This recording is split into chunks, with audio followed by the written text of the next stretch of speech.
she doesn't frown on, but her initial energy towards anything that I suggest to her is like, I don't know. And it doesn't matter if it's food, if it's a book, if it's watch this or whatever. It's just kind of like, maybe, I don't know. So this concept that you and my wife are like leaning into is fasting. Hers is called Angels and Side Quests. Okay. Is the name of her podcast. And she speaks a lot about fasting. So like going through Lent was a thing where she's talking about, fast doesn't have to be from food. And I noticed that was like really like a focal point of the book in general, fasting beyond food. What is the relevance to that? Like, is that just a misconception in Christianity that fasting always means food? I wouldn't even say Christianity, because Muslims, they stop eating, they fast. I think that's just a religious thing, honestly. But when you really read the Word of God, and there's actually, and I don't want to misquote it, because this is horrible, sorry Lord, but Thursday I had Bible studies and we were talking about fasting, and there really is a whole chapter about it and everything that you're supposed to do. And one thing that you're supposed to do, it speaks about, basically like lending to the poor. Like you're supposed to do that. You're supposed to do that. You're supposed to, what else are you supposed to do? You're supposed to study the Word, and I mean, food, they do speak about food, but overall, it speaks about like the distractions, right? You have a distraction, like what are you being distracted that you can get closer to God? Same thing with, when you're on diets and you're dieting, what is distracting you to get focused to toning or getting to the weight that you need to be at? But when it comes down to when it comes down to fasting, I think people don't understand that in a way it kind of is easy to stop eating, if that makes sense. For some people, not all people, I want to say that. But for other people, it's like when it comes to music, right? I love music. That's one of my things is music. Music can make you sad. It can make you mad. It can make you do a lot of different things. It can even take you back into time when you was, I don't know, smoking, doing whatever, right? But taking away the words that people say. You'll have rappers that sit up there and keep saying stuff about, like, literally, you're a hoe, you're this, that, right? You're listening to that all morning, right? So now you get to a place where you kind of do start feeling like you are. You might not say it out loud, but subconsciously it's like it's ingrained in you, right? So taking yourself from things that are really hurting you rather than helping you. But I feel like people do get a misconception just because of religion. All religions kind of do that food, like they stop eating, but God is calling us to do more than just stop eating, Anybody can stop eating, just to be honest. Yeah, and like one of my, I guess you'd say, biggest misunderstandings when I was deep in the church was the concept of fasting from anything specifically, was all about giving, maybe not a misunderstanding, but just like a narrow perspective of, it was like, I'm going to do this because I love God. And I feel like people that aren't spiritual, that aren't read up enough or versed in the Bible, to understand exactly what fasting is and what all it covers, may look at that concept, that idea, and just kind of confuse it, that I'm giving up all of these things because, I'm using it as a tool to worship God. And then you have the face value of it, which is kind of prove to God in a way that you aren't worshiping these things by removing it, from your focus and dedicating your time to God. When the message that I received from this actually isn't really spiritual at all. I mean, it is, but it's really not, because it's saying these things that you have are your comfort zone. And this is what you are becoming dependent on. Like, whether there's a codependency on people, you're dependent on whatever, addiction you may have or whatever. In order for you to gain your focus and be healed and free and, move into your future, you have to be, you have to be normal or feel free? How do I want to word this? You're depending on these things to be comfortable, which means you need them. In order for you to not need them, you have to go through the discomfort without them. And then once they're removed from you and you don't need them no more, that's when you're healed. Is that accurate? I wouldn't say that's when you're fully healed. But when you're on that path? Yes, when you're on that path, yeah. Because I'm always going to equate everything to working out and losing weight. I have friends that are vegans and all that. And my one friend, the things that she used to tell me all the time, like, yeah, it's going to feel like, you go to the gym the first time, you don't want to go. Second time you go, you don't want to go. Maybe like the fifth or sixth time you go, now you're like, okay, I'm being consistent about it, and I'm putting my good foot forward. Although I was tired these past couple of days, now my body is starting to become used to it. So that's what kind of happens whenever you like start fasting from, from different things that are not supposed to be for you. Right. It hurts a little bit, but then you start getting used to it, Right. And then you're going to feel like I didn't really need it to begin with. Because some of the stuff you really don't need. Let's be honest, it's not going to kill you. I feel like it kills you more when you sit up there and you keep having it in front of you, and you're trying to figure out like, well, why is all this stuff happening the way it is? You got a friend who's doing bad and she keeps putting you in bad situations. Maybe you shouldn't be around her anymore, like that, just saying, you got a man who keep cheating on you. Maybe you shouldn't be with him anymore, like stuff like that. Or your daughter, she's acting up. Have you been spending quality time with her? With somebody bullying her at school? Like once we start figuring out the why things are happening, then that's when we need to start taking action. Literally. So that is a key point, actually, I wanted to speak on, and I completely forgot to take the note. Multi-layered pattern association, I guess, where to some people, the why isn't as important because they tend to look at everything at face value. And I guess that goes more into the conversation of like intellect and how there's like a spectrum of intellect. Different people understand things differently. But the multi-layered conversation of, I like to compare it to like food. So let's say it'd be like a cake or something. Okay. A cake. Okay. So you could look at, we'll say a cupcake. You could look at a cupcake and say it's sweet, there's sugar in it. That's like at face value. There's icing on it, sugar in it, it's sweet. You can go a layer deeper and say, oh, well, that's lemon flavored icing, or that's white cake, that's chocolate cake, whatever. And, your assessment of it can stop there.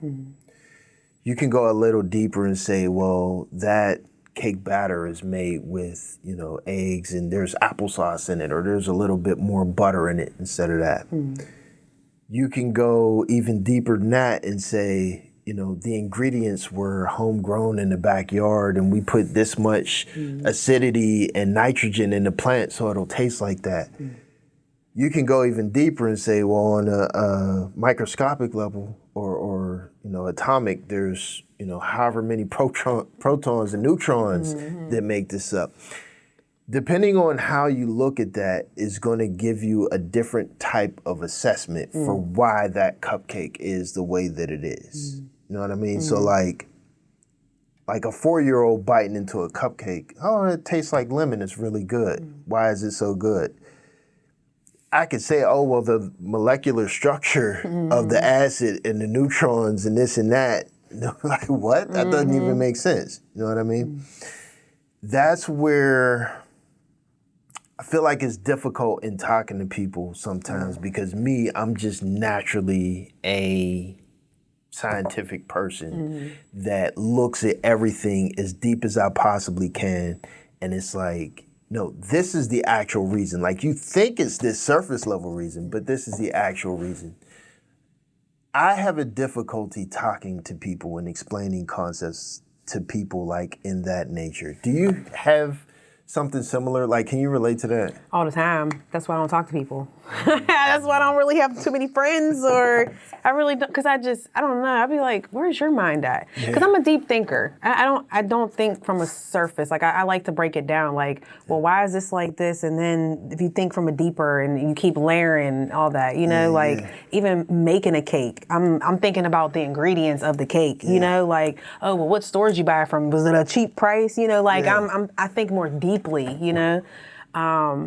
But yeah, I've had, especially with dating, I haven't had good conversations. I mean, no, let me take that back. I've had some good conversations, but sometimes it leads to like, okay, maybe we should just be friends and not like something else, because I don't think that it couldn't be a forever thing. Like I like speaking deep, but then I like speaking spiritual too, other things. Like, like there's more layers to it. Yeah. So, I find myself sometimes I can't really talk to a lot of people. So I just talk to myself and God. That's a thing too, right? I was gonna, and like I told you, I've written notes all throughout in here to touch on. Spending time to get to know people. Of course, not everyone is for you, and this isn't even, of course, not for you, because fucking guru here, but people in the audience, there are people that are attracted to each other that's like, oh, she's gorgeous, whatever, or he's gorgeous, let's get together, and because we have this chemistry initially, we should try to get married and let's focus on that to be together forever. And for me, at least, what I learned to do after a while was just wait and give it that time to, I don't know, a month or a couple months, whatever, to see, you're probably going to do or say something that has me like, you're weird. Like, nah, that you're weird. Yeah. I mean, hey, my granddad used to say, a man knows what a man wants, period, point blank. Yeah. Y'all will know probably within the 6 months to the year. If y'all don't, then that means you're not mature enough and there's something going on in the inner room that we don't know about. Yeah. But I agree. I swear by that. I don't even, this whole new school that people be doing, we got to wait 5 to 10 years. You don't have to wait that long, especially if you're already having kids with each other. You already making a long-term commitment. So that doesn't make any sense. Just saying. Okay. No judgment. Here's where we get the pushback. I have to. That's fine. I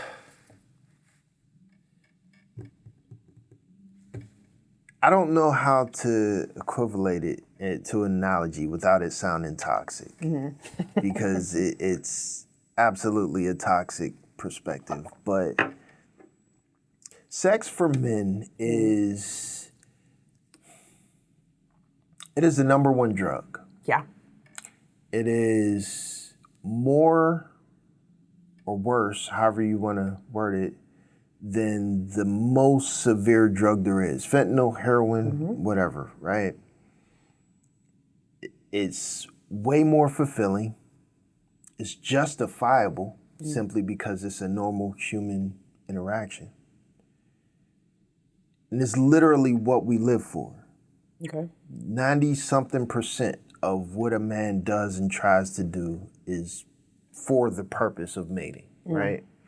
Money, clothes, status, all of it is literally to impress women and challenges, whatever, challenging people, but ultimately to be able to mate.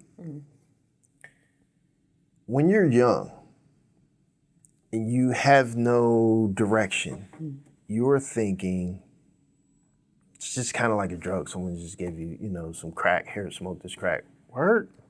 And you're thinking nothing of it. You're just going. The child that comes from it didn't come from a conscious decision. Came from, and I know you're going to agree with me and you're going to have pushback. Okay. I'm waiting for it. Didn't come from a conscious decision. It came from a byproduct of, making irresponsible decisions without thinking it through thoroughly.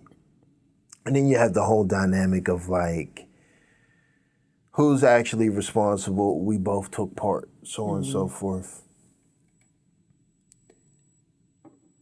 I would say yes, the man and the woman are both responsible. But how can we place blame on someone that is willfully ignorant, but right in that because of their adolescence? What, the man or the woman? Both. Both. Either. And does either one have more responsibility than the other? I mean, it takes two to tangle. And I mean, she didn't do it by herself, you know? So I think it would be, I mean, I don't know.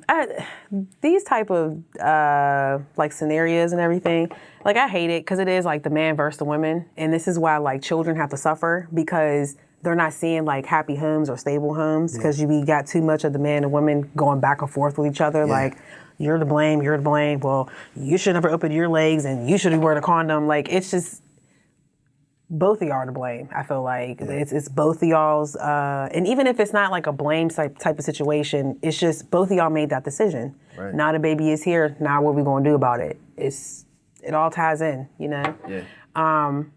But no, I hate those type of conversations when they're always trying to say for a woman, oh, if a man don't want the baby, then go ahead and go get an abortion. Or if he tells you he wants an abortion, then go do it. I mean, in a way, I kind of can see their point and I kind of can agree. And I think for my situation, because that's what I kind of would have want for me. If somebody would have told me they didn't want something to be done rather than just going off the gusto, then we wouldn't be in these type of situations. But so you'll have those type of situations. But no, I think it's both the people's faults, basically. Yeah, it's both y'all's faults. Y'all had too much fun. Okay, so not really pushback. We agree on that. Basically, yeah. I'm like, no, there's not too much pushback because it's like every time we keep doing the tit for tat, we're not getting anywhere, you know? Like we just keep blaming everybody for everything. And it's like, I mean, and the reality is sometimes men don't give choices. Sometimes men are out here lying and they're telling you like, oh no, you're the only person, this and the third. Yeah. And unfortunately, there are women who don't see the red flags, who don't understand like what red flags really mean, you know? Yeah. So yeah, it's like you can't really blame the other. Or you got some men, you know, I know plenty of men who got cheated on or the wives did some like foul stuff, you know, like I see it from all aspects, you know.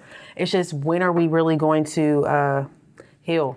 Yeah. You know, like, or have those hard conversations. That's just, Yeah, it almost feels like healing requires, like some people want something from outside, like, admit you were wrong. Tell me I'm sorry because like I need to close that chapter of my life where it's like you put me in this situation, not really understanding that it was a two-way situation. So like, for example, I've heard and seen, I don't know how you feel about this, we'll see. Maybe you'll give me some pushback. I've heard and seen situations of mothers that had children young, right? That been with a dude and dude left, ran, and it's, oh my God, you put me in this situation, you did this to me, blah, blah, blah.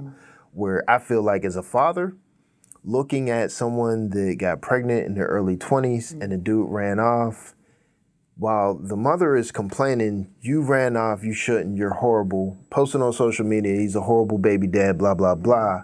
I'm thinking as a father, that's not what he's supposed to do, but that's what he's going to do because that's what dudes in that situation do, where both of you made a decision against, you know, whoever was trying to advise you in your life. If there was someone there, I'm sure no one said it was a good idea to do that.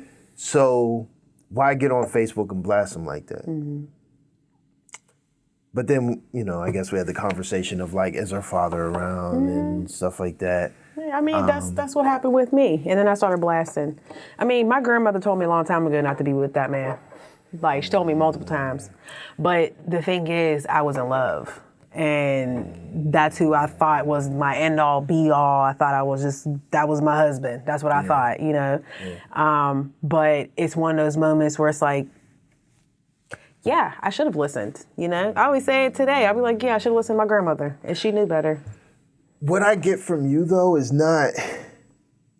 It's not what I usually hear. Like from you, it's like, yeah, those people were wrong, but at the same time, I'm wrong too. Like we all have our responsibility in the situation. Come on, let's heal together. I think a lot of times where the divide comes in, and especially the ego and not wanting to hear and have the conversation, is when it's just finger pointing at one side without any acknowledgement of I assisted in what was going on. But you have to see the level of healing they're on. Remember, I said everything's a process. Yeah. So, because I was that person that was blaming, oh, but he did this and he did that. But then it was like, but you stayed too long. You knew you should have left a long time ago. Right. But at the same time, I gave myself, a validation because I ended up homeless. So, like, we all have to look at that too. Like, what is the whys? Why are you staying too long? Why is this like this or why is that like that? Right. And people will tell you the story. And yeah, I used to be ashamed, now I'm not. I was broke. Where was I gonna go? To the streets with 2 kids, Yeah. So it's one of those moments where it's like, yes, I do take accountability. I do. I'll say that I don't have no shame to me. I'll take it. At the same time, I am still validated because no, I didn't have the proper resources. I didn't have a father figure to protect me. I didn't have my mom who was insane. She was too busy getting married, whatever. So like at that moment, I give myself grace because God gave me grace. But I still tell myself like, no, but you had a hand in it too. Right. And if you would have left a long time ago, yeah, you still would be, sad and all this. But yeah, some things probably shouldn't have happened, but it did. And now we're here and I'm able to talk about my book. So, just to be honest. So on the subject of books, diving into the book itself, this is self-published? What is it? Amazon. So Amazon has this thing like you can you like everything that you typed up and everything, they have their own published. Like you put it on there, they'll reread everything, making sure that it's the correct font, the correct what is it called, grammar and all that. And then because it actually took me a little bit, they rejected it so many times because punctuation's everything. Like they're very specific. And then so I use Amazon to do that. So writing this, did you have help writing this or Yes. was it just? No, I needed help. I had help. Yes. And I don't know, like, are you able to describe that process? Like, I'm thinking, like me, for example, there's definitely been times where I'm thinking, I want to write a book, I don't even know where to start. Yeah. Like, what's that process like? So what I did, like I said, I already was writing a book. So I already did that. So I was just taking my stuff and everything that I already written, but I just started doing more research about the mental health aspect, like the healing, like the psychology aspect. And then I'll be honest, I did use chat as well to like basically help me. Yeah, to basically help me to make sure that I was staying on task and I made sense. Because I have like ADHD, so sometimes I do kind of go off where like I'll just say some whole other stuff and it don't even make any sense.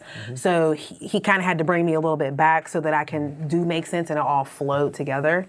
But overall, everything was literally like research, my experience, obviously AI, and just basically, and the Word of God too. I tried to tie everything all together.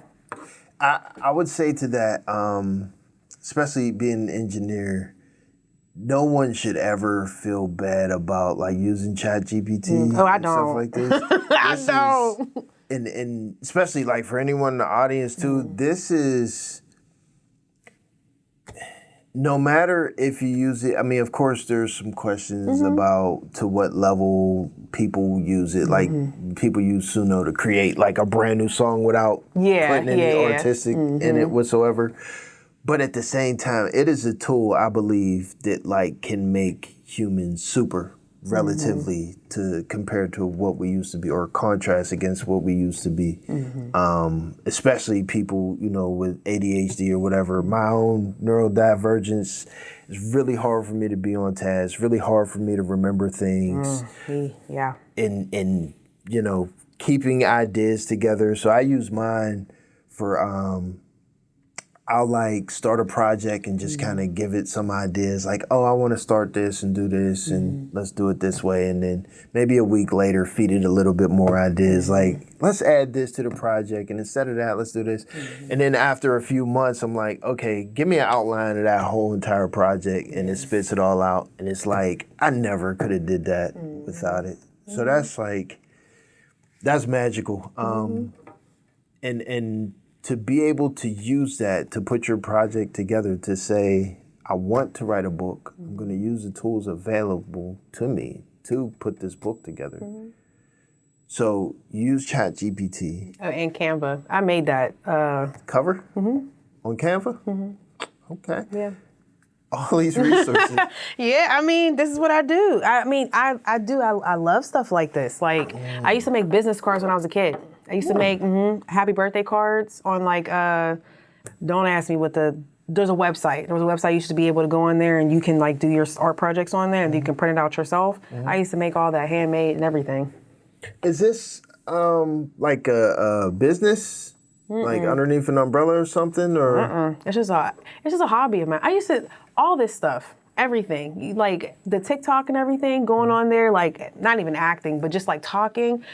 I used to do all that stuff when I was a kid. Like my aunt literally has videos of me talking like I was British, like I was a news reporter. Like that's just, I've always been into stuff like that. So I don't know. I think that's another thing that helped me to heal. Like I went back to the things that I loved. You know, sometimes you already know who you are. You just got to kind of like, just got to go through some things, you know, to get to what actually makes you happy.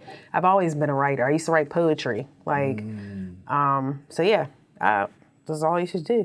Honestly. wow, Yeah. that's dope. Yeah. Okay, have you sold a lot of books so far?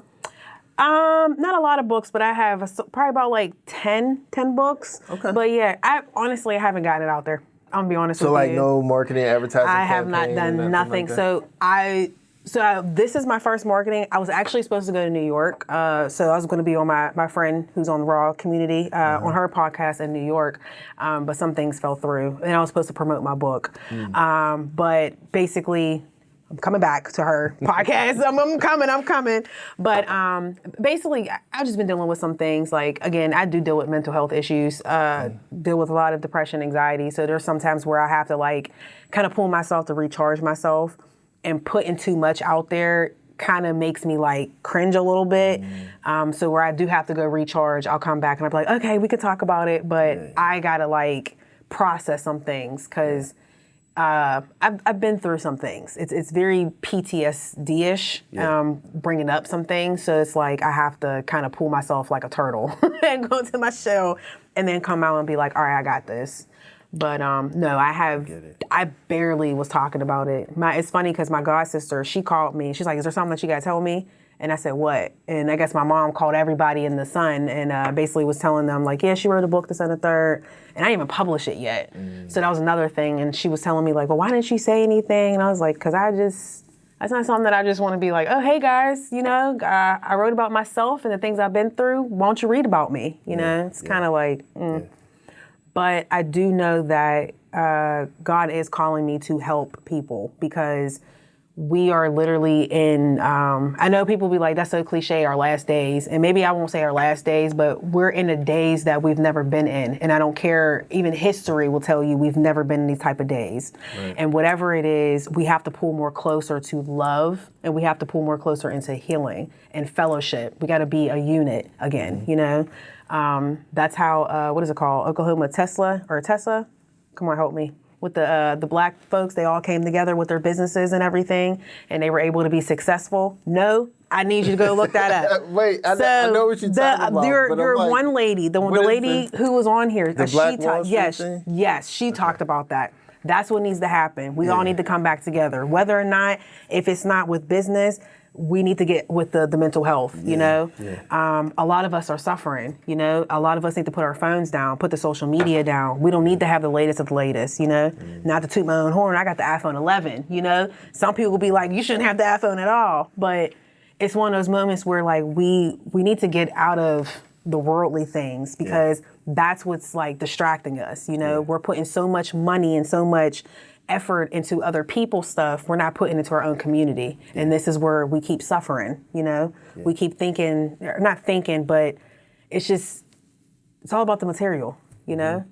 But once you really dive deep and you actually seek for more, you're going to realize like they're trying to get to our mentals as well in so many different ways. We got to fight back with that. Just saying. So. Yes. Extremely relevant. Social media, TikTok. I love TikTok. I'm a TikToker. How do you post consistently? Oh my God. Well, so I did just find out, well, this was like a couple months ago. There's this thing, like before you post, you can go onto like, I want to say it's like add more or extra more or something like that. And you can schedule when you post your TikToks. Now I haven't done that in a minute because I've just been like, you know what, forget it. I'm just posting whatever and I don't even care. But if you want to stay on a consistent regimen, that is something that you can do. You can actually schedule your posts. But no, working 8 to 4:30 and then having to try to think of content and do all that, it's very hard. Very. I believe it. Very hard. So I have a partner in the podcast and my partner does all the posting. Okay. We have an app, it's called Metrical. Metrical, you can connect it to different social media sites. Oh, okay. So I make all the clips. So I'll make about 35 clips a week. And then she'll take all 35 and she writes descriptions, SEO and stuff, and loads it into Metrical and hits a button and it just kind of posts everywhere. Well, ideally, that's how we would like it to be. Okay. Sometimes it gets blocked and you have to go into the actual social media site and upload it directly and stuff like that. But for me, like having her do that is like my savior because the idea of me posting something every single day just drives me nuts. Yeah, it can get a lot. It can be a lot. On top of that, I'm supposed to do behind the scenes stuff. Excuse me. I'm supposed to do like personal stuff, daily, you know, a day in the life of Kalaj Dame, where I go out with my kids and, you know, we're playing and maybe my kids make something. I'm just kind of recording around the house and uploading. I can't do it. No? I can't. That's the fun part. It's a little bit of like overwhelming. Yeah. Like it's tedious too. First, I don't care to allow people to see into my like home and personal space. Okay. And then there's a little bit of when it comes time to post, like I'm not really thinking, hey, I should post this. I'm just enjoying the moment. And then when I think about posting, I'm not really thinking of anything creative, you know, that I can record. And it's just this whirlwind of overwhelming, almost anxiety whenever it comes to it. And it's like, I don't even want to deal with it. I just leave it alone. And I'm curious, like how do you do it? Like before you did it, did you have to deal with something that you had to push through? Kind of. I think it was to remember to record. Like there would be days, like I was kind of like you, like, you know, you'll get caught up in so many things. You're like, dang, I should have recorded that. That would have been a good moment or, you know, whatever. But then what I just started doing is literally just randomly just recording. Like I'll just see something, record it. And even if it's like for 4 seconds, that's how I'm able to make my clips. And then basically it just makes it look like you're like looking at things and it's like long, but it's really not. I might make the speed like, you know, not as quick, you know, so that you can see it more clear. But no, other than that, I'm like, okay, here's another example. Yesterday I did cooking, right? I did like a sneak peek of me like chopping and then the final product. And then I did another video of me like actually going through like the process. Here's all the seasonings I did, right? You can kind of get, and I'm going to make another clip today, but you can kind of get, if you do a whole bunch of different videos, you can get like probably 3 or 4 different type of videos all from all these different clips. You just have to think like what, like different angles. Like it's all about the angles and it's all about like, what do you want your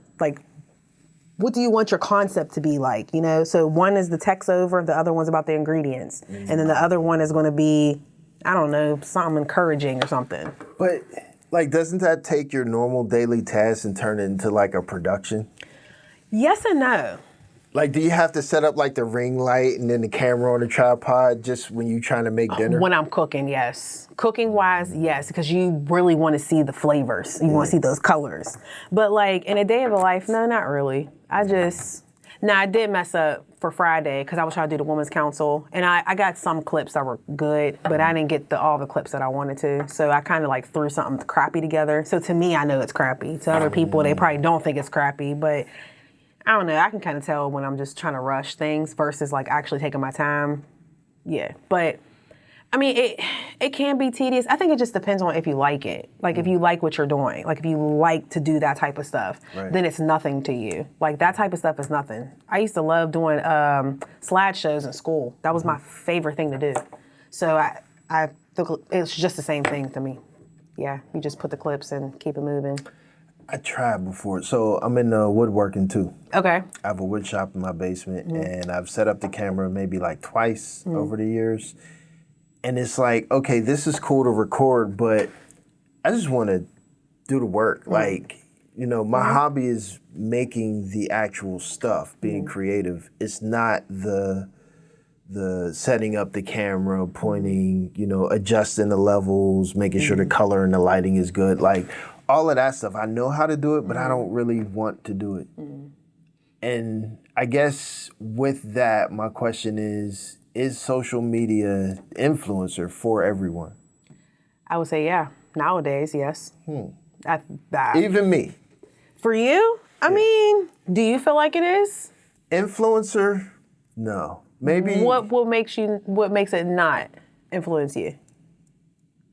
Like, I feel like if we could say there is a job, there's a position of you going on social media and doing stuff, whatever it is, and, you know, posting consistently and showing people your life or you know, your hobbies, your art, whatever. And then you could get paid for that in interacting with people. I would say that specifically is probably not for me. Okay.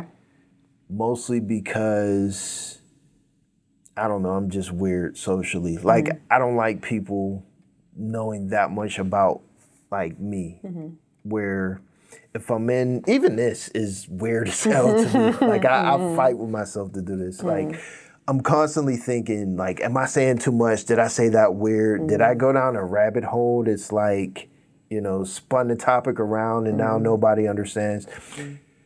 To show my personal life with that, like, oh, this is what color my walls are, and this is my couch, and this is my son, and how I dress him, and it's too much. Okay. I mean, so if that's the case, then your content would be consistently about that, right? Your content isn't about that. Your content's about your podcast. So if anything, you can just do the day in the life of how you set up. You can do the day in the life of, you can set up your tripod of you walking into the building, and you can say some encouraging words, or you can even give a fun fact on how to even start your own podcast, you know? But it's just, again, it just depends on your content. So my content's healing. It used to be random content because I was just doing anything. But then I finally found my niche, and I was like, I'm more so with the healing girlies, you know? So you don't necessarily have to do that unless, like, then if that's the case, then you will get another TikTok and separate that. So then it would be your lifestyle. But you just want to stay focused on the podcast. Right. Okay. Yeah, but there's different videos you can do other than just your podcast. You literally, the day in the life and how you set up, or you can even do it while you're going downtown. Maybe one day, take your microphones, ask people random questions. Shoot, you could have did it for this week coming up for the draft. How y'all feel about this draft happening? I don't like people that much. What you say? Listen, I'll tell them. I'm like, I'm stressed out about this draft, and I gotta work. So. Yeah, I don't like people that much. Well, baby steps then. Yeah, I guess. How do you define love? That's a good one. How do I define love? Well, the Bible, that's all I can relate it to. I'm going to be honest with you. Love is patient, kind. Hold on. Love is patient, love is kind, love does not envy, love doesn't boast. There's more to it. Sorry, Lord. But yeah, that's how I look at love. I compare it to that. I mean, That's simple. That's exactly how I define it too. I had a conversation with someone. Well, I made a post that I make posts purposely kind of vague to troll people. I'm a troll. Can't help it. So this was when I see someone post something that is stupid, that I think is stupid, and I don't know this person personally, then I kind of make a post that might be a little bit vague, that doesn't address them, doesn't tag them or anything like that, but it's like, people that think this way are dumb. And I don't actually say it that way. It's just kind of like, this is what it's supposed to be. But the post went something to the effect of, you can't love someone properly. Either you love them or you don't. The idea, and this is where I left vague, but the idea of loving someone properly means that you can love them in the wrong way.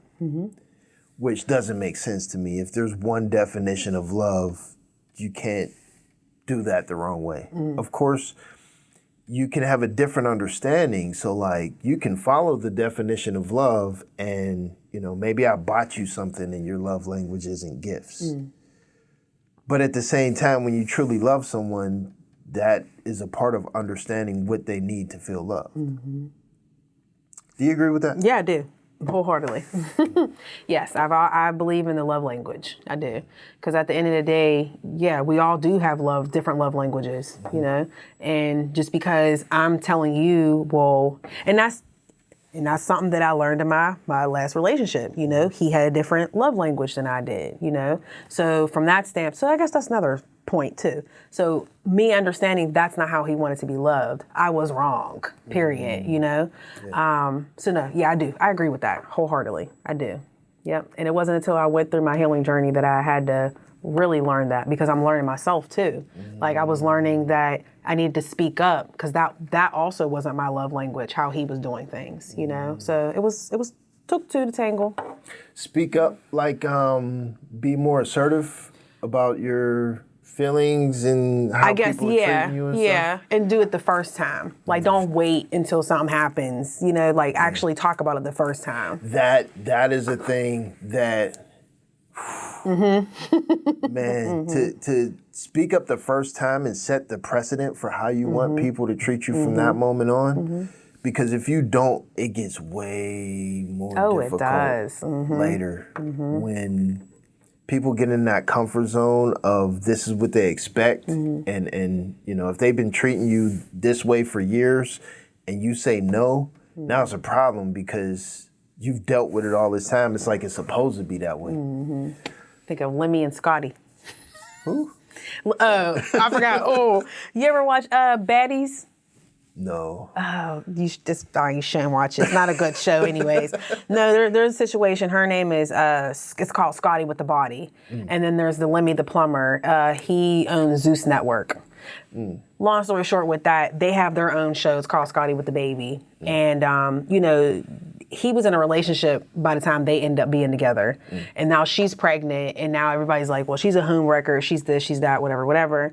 And Lemmy's whole thing is, as they're in this video, or not video, but at their own show, he's saying that you are my priority relationship, but her thing is she wants to be married. And he's like, well, you were okay with this in the beginning of being like just my fun girl, and now that you're having a baby, now you want to switch up.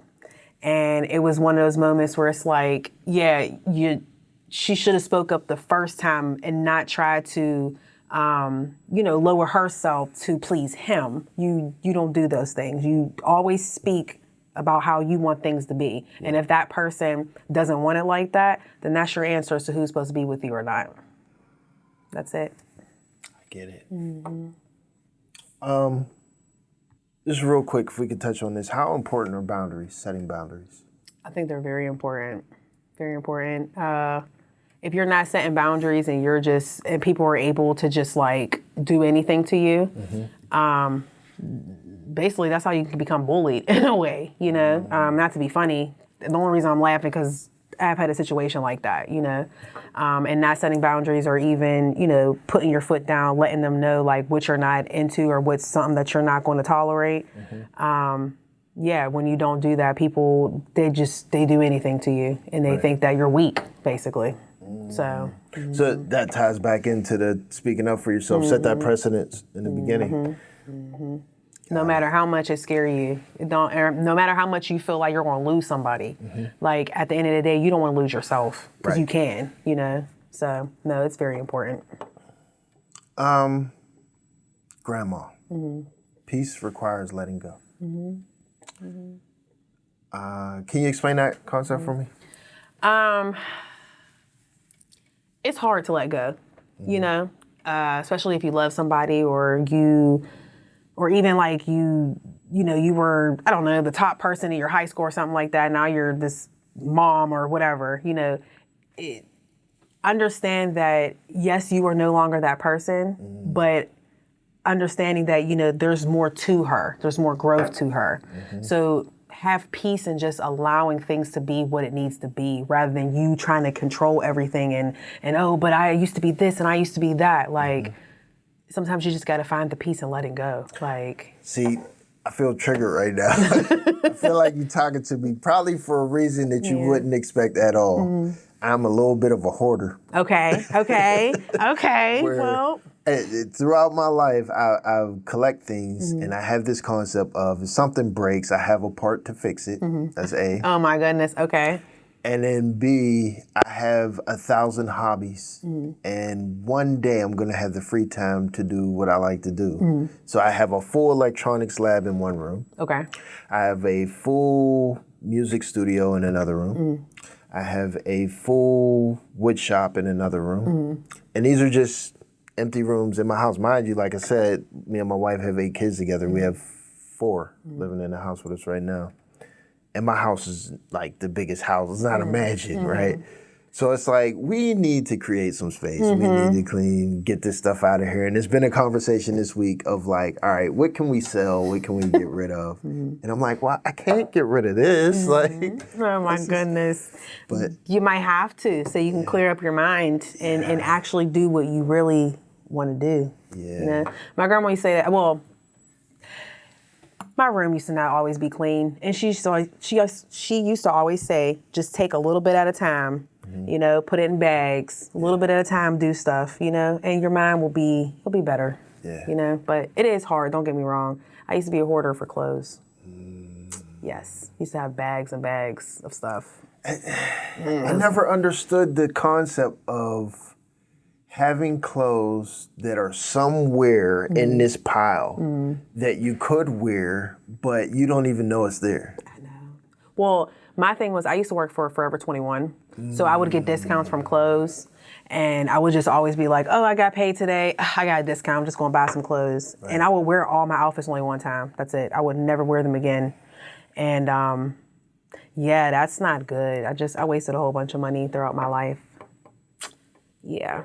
It makes sense. I'm not there exactly yet, but I have this weird thing of like, I don't want to look on my podcast and see me wearing the same thing too often. So every other week I go out and buy like a few shirts. I might buy a new pair of shoes like once or twice a month. Where it's like, I need to make sure that as I'm looking at it, I'm not wearing the same thing each episode and I release an episode a week. So it's kind of that to it. Like, you can mix and match, but I mean, like, dude, I just seen that shirt when you was interviewing this person. And that means they're watching, though. Maybe you should do that one day, just to see if somebody's paying attention. Like, you had that on, like, oh, you're watching. That was brilliant. I'm just saying. See if somebody might call it out. I'll be like, you're the winner. So I don't know, something. Wear the same shirt like 2-3 episodes in a row just to...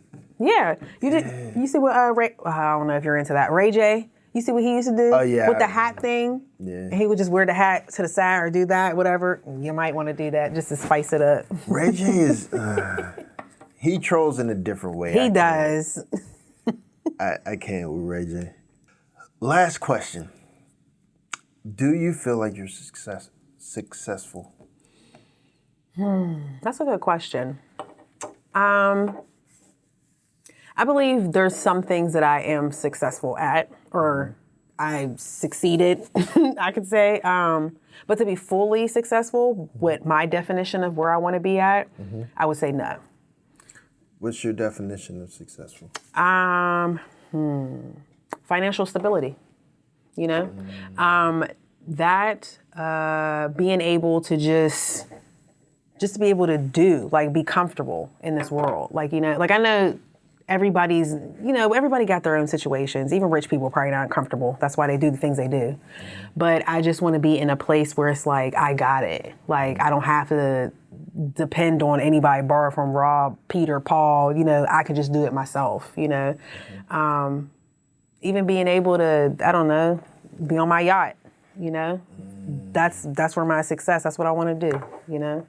Own my ranch house, you know, that's what I want. This might be the thing I give you official pushback on, maybe. Okay. Pushback that lasts, possibly.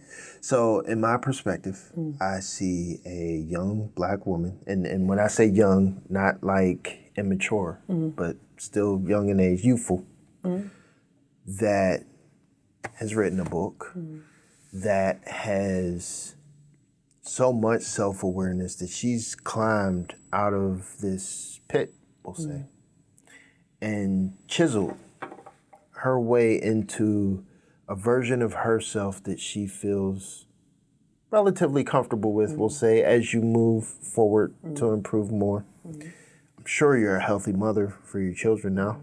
Yeah. I'm sure you are healthy for your friends. I'm sure you've helped people around you. Yeah. To me, that is what success is. And I'm not saying you need to take my definition of success, but from the outside looking in, and this is one of the reasons why I brought you on the podcast, because I felt confident that you were this person I had an idea of.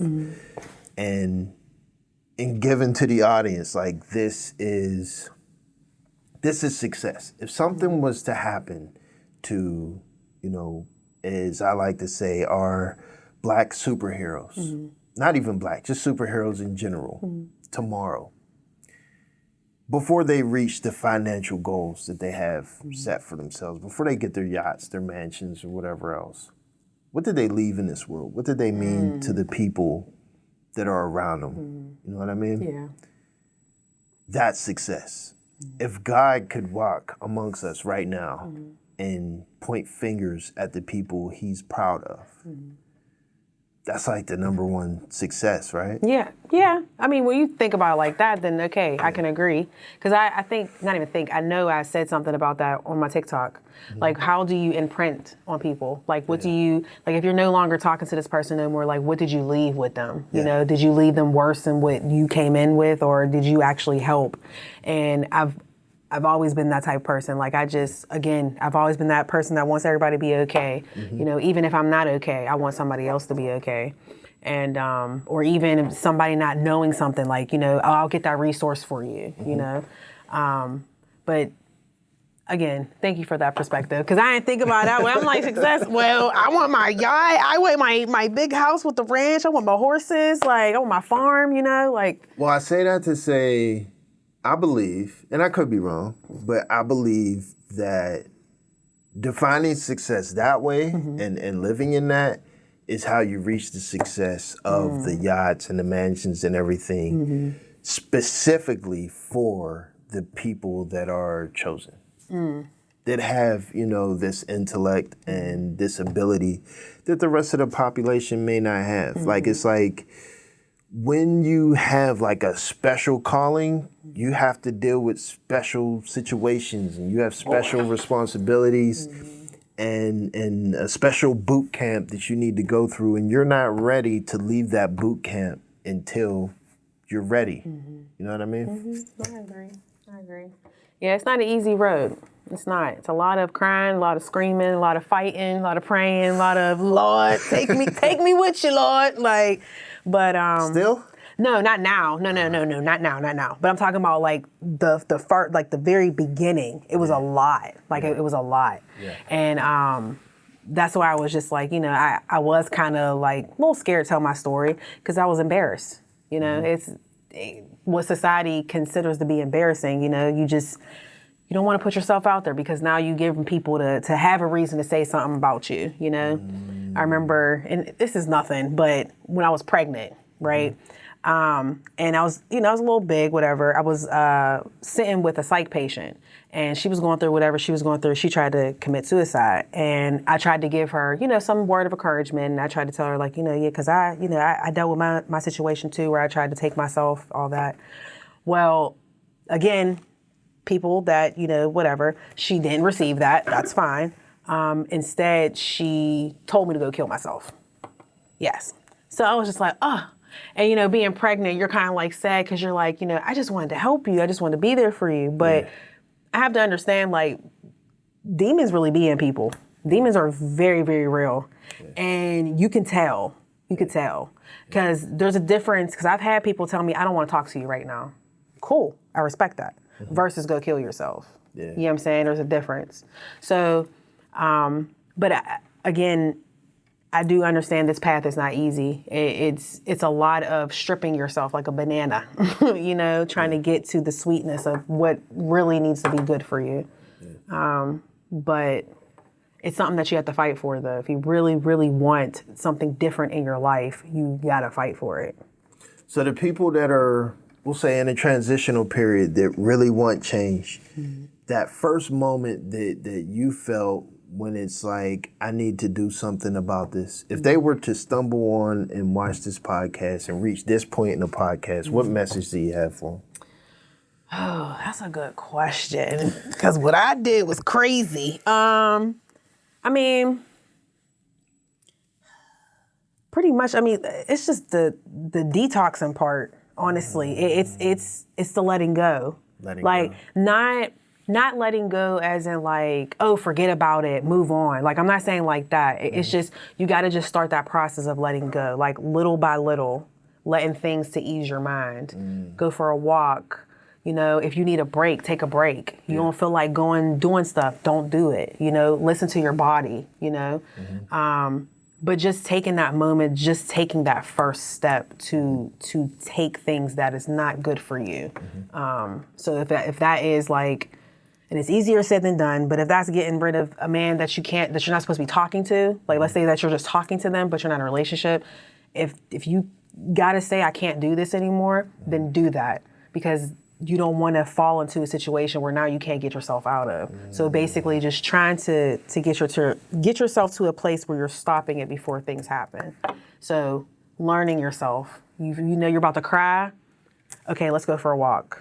You're about to get angry. Okay, I need to walk away. So basically, it's time to learn yourself. Right. Learn your own boundaries. Learn your own tics, your own triggers. Start with that first, and then go from everything. I'm wondering if, I know for a dude, like I tell my son, he's 18 now, but when you get upset, go for a run, do some push-ups.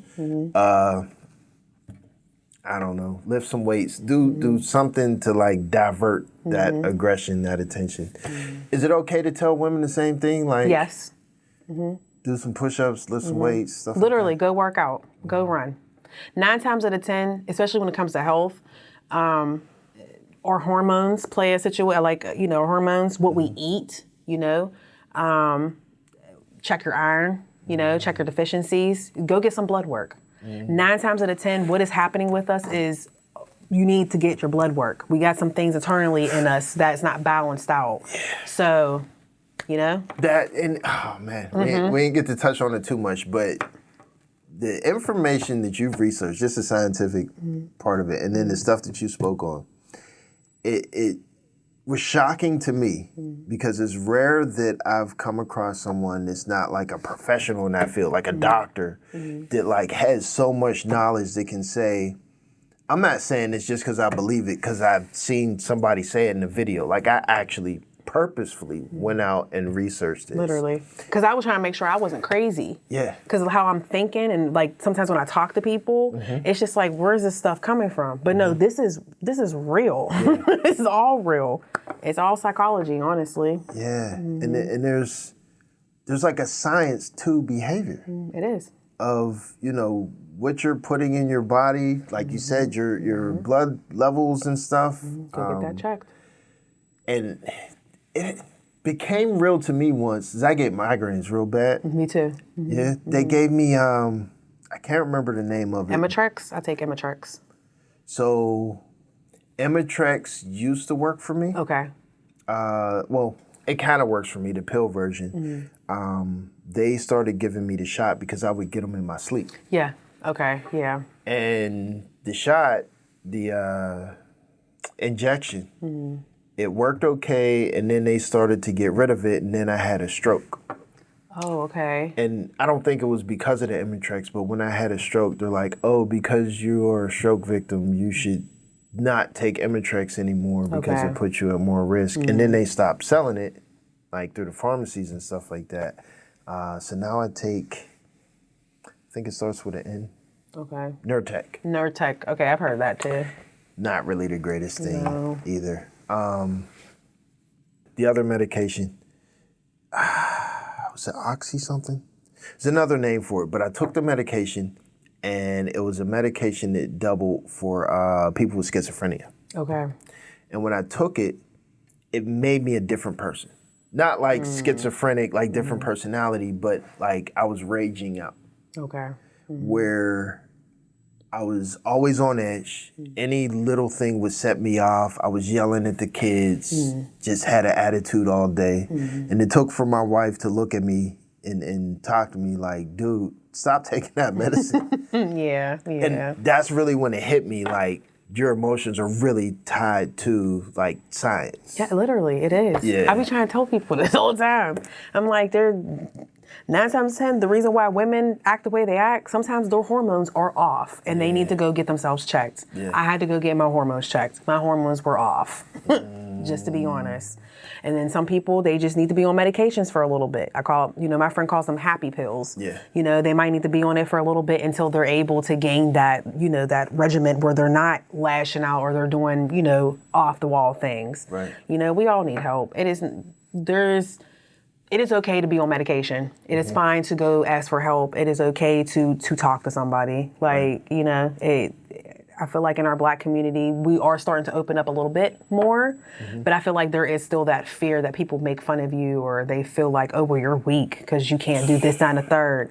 And it's like, no, I feel like people that try to act like they're strong, they are the weakest, to be honest, because they can't even tell their truth about what's happening with them. Right. But people that are living in their truth, no, y'all are the strong ones because it took so much strength for you to open up and be like, hey, I'm not okay. Right. So just saying, I've been told I'm weak all the time. Well, used to, I should say that. Yeah, I was about to say that's crazy. Used to be told I was weak all the time. And now, since I've changed my own mindset, no, I think I'm the strongest person out here. But I just have weak moments. Right. And that's okay. Right. Because we're human. Yep. Yeah. And it's rare that I meet a person that it just sounds like you give people the space and the opportunity to be human. Yeah. Most people I know, that's like a wild concept to allow someone to be a human, to make mistakes. Like, what? Why would you make a mistake? That's horrible. You know what I mean? Hopefully we covered everything. Yeah, I think so. This was good. Nice. I'm glad. I was nervous for nothing. I was like, oh, okay, this is cool. No, there's nothing to be nervous about. I know you about to ask. So I was like, oh my God, I gotta prepare myself for the questions. I appreciate it so much. Yeah, I did too. This conversation was wonderful. I was looking forward to a while. And I was a bit nervous, but I feel like it served what I believe it was going to serve, like the purpose, and it was definitely fulfilling in the effect of like the anticipation of it was worth it. Yeah. This was dope. Yep. And I hope that everybody, buys the book or just spreads the word. Yes, and again, the book, Detoxing My Soul, Fasting Beyond Food, Tayana Williams. Yes. See if I could put it in front of that camera too, all these cameras. Go buy the book. Where can they get the book? You can get on Amazon. Amazon. Yep, it's just Amazon. I know I was trying to put it on other platforms, but I didn't figure that out yet. Do they just search your name or title? Or? They can just search the title, Detoxing My Soul, Fasting Beyond Food, and it'll pop up. There you go. Yep. This is my play cousin, Tayana Williams. Hey, y'all. I'm Kalaj Dame. Thank y'all for watching. See you next week.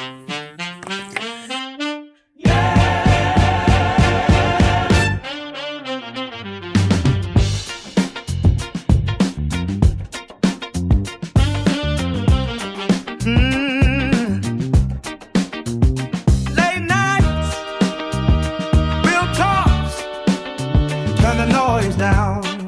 Welcome to Kalaj Dame. City lights, long days, heavy on the mind. Everybody talking, but they never take the time. Truth in my chest, I don't sugarcoat pain.